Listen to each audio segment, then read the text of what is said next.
Reviews.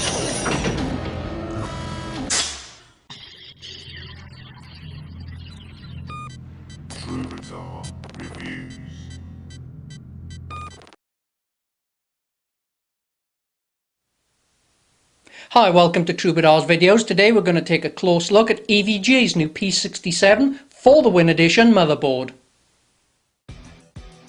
And here it is, the long-awaited for EVGA P67 For the Win motherboard. Now this motherboard does come bristling with features including USB 3.0 on the board itself, as well as SATA 3 6GB speeds.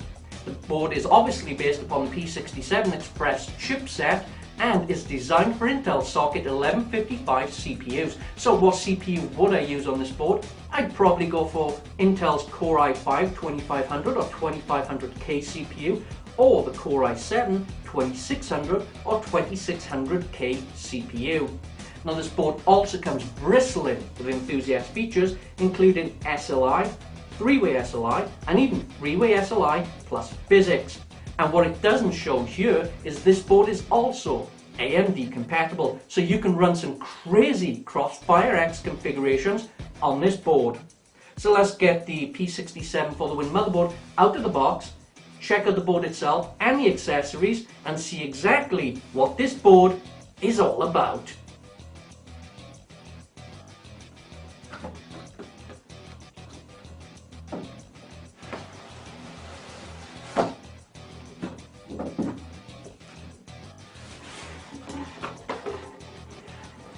Okay, the main box itself has two accessory compartments, so let's check out what accessories come with the P67 For the Win board.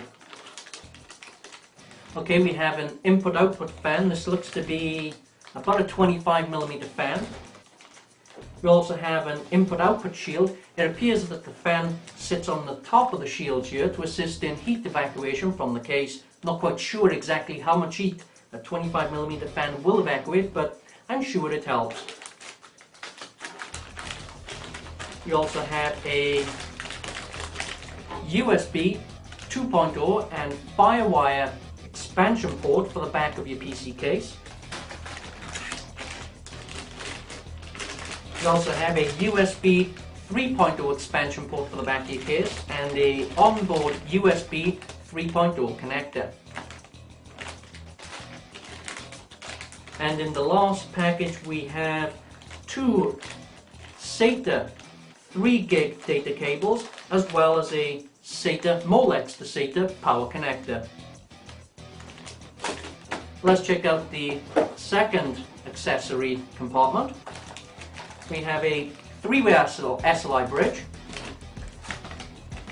a 3-way SLI extension bridge,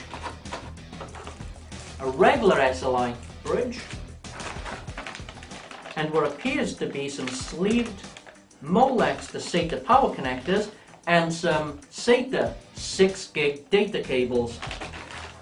And lastly, you will also receive your EVGA installation guide, driver CD and DVD with utilities, and the P67 visual quick installation guide. So let's check out the motherboard itself. And here it is. First look of EVGA's P67 For the Win motherboard. So let's get this board out of the wrapper and check out this motherboard as well as some of the features on this board.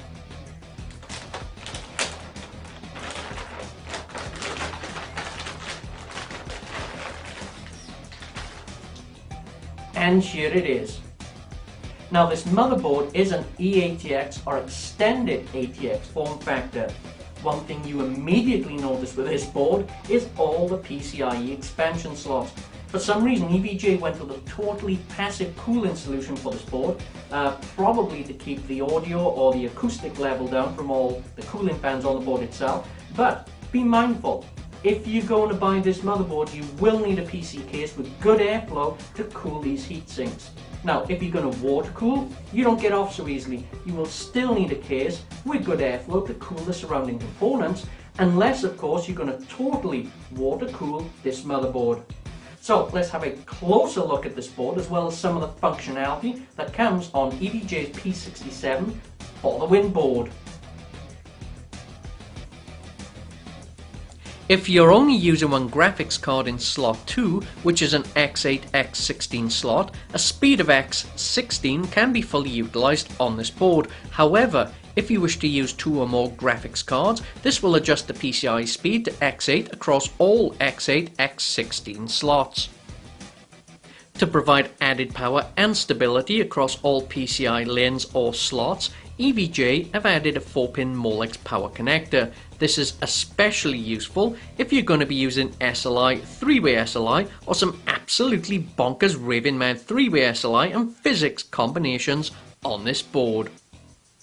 The input-output panel at the rear of the board contains the following connections: CMOS reset button, 2 USB 2.0 ports and Firewire port, 2 more USB 2.0 ports and 2 eSATA ports, 2 LAN ports, 2 USB 2.0 ports, 2 USB 3.0 ports, and audio input-output ports. Connections on the bottom of the motherboard include your EVGA control panel accessory connection, on-off reset, power and hard disk drive LED connections, onboard USB 3.0 header, fan header, onboard USB 2.0 and Firewire headers, another system fan header, CMOS reset button, power on-off and reset buttons, a 3-position BIOS switch which allows you to select up to 3 different BIOSes. Now this is a great option if you want to maintain overclock settings, keep special profiles safe, or test new BIOSes for stability, or simply recover from a bad BIOS flash. And finally, the motherboard speaker. On the front edge of the board, you will notice the 24-pin ATX power connector has been turned 90 degrees for a neater look and better cable management. This motherboard also has PCIe slot enable disabled jumpers, which conveniently assist you in troubleshooting a problem graphics card without the need for a system teardown.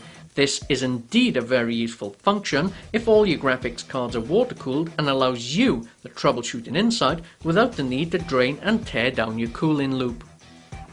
Next we have 2 SATA 3 6GB ports and 4 SATA 2 3GB ports. The P67 for the Win motherboard has 4 240-pin slots for DDR3 memory modules with a total capacity of 16GB. Supported memory modules can be utilized in single channel or dual channel configurations, and each slot supports memory capacities of 1, 2 or 4 GB with a rated speed of 2133 plus MHz. The CPU socket contains 300% more gold content than spec motherboards.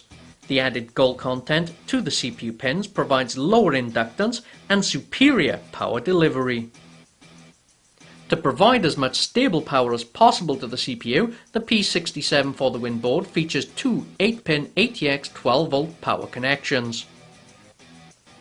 Connection 1 is to be used for gamers, mild overclockers, and those who use Farmville. However, extreme enthusiasts and overclockers, and those only to be named as bonkers raving mad, can utilize the second 8-pin connection to unleash up to 600 watts of light dimming circuit glowing energy for a wicked extreme overclock.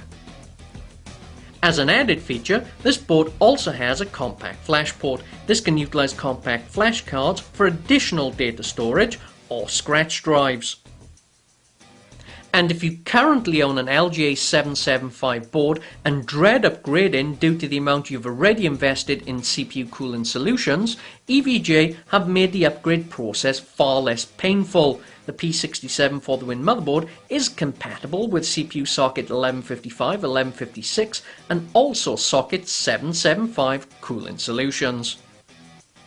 The mounting holes for the LGA 775 cooler mounts are slightly offset by a few degrees to avoid interference with the LGA 1155 mounting holes. This slight rotation shouldn't affect CPU cooler performance, but may create some physical fitment and clearance issues with some types or designs of CPU coolers. So let's have a closer look at EVGA's P67 for the Win motherboard and some of its other specs and features.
Overall, EVGA's P67 for the win motherboard is feature-packed, caters for the gamer, benchmarker or enthusiast, and has the ability to be sustainable and utilise existing LGA 775 cooler options if you skip the X58 platform and want to upgrade to the latest technology. The bonus data and scratch drive option is a plus, and triple BIOS switch can be your saviour if your BIOS flash goes wrong. Now, the only question I have for EVGA is, when can we test the Z68 classified motherboard?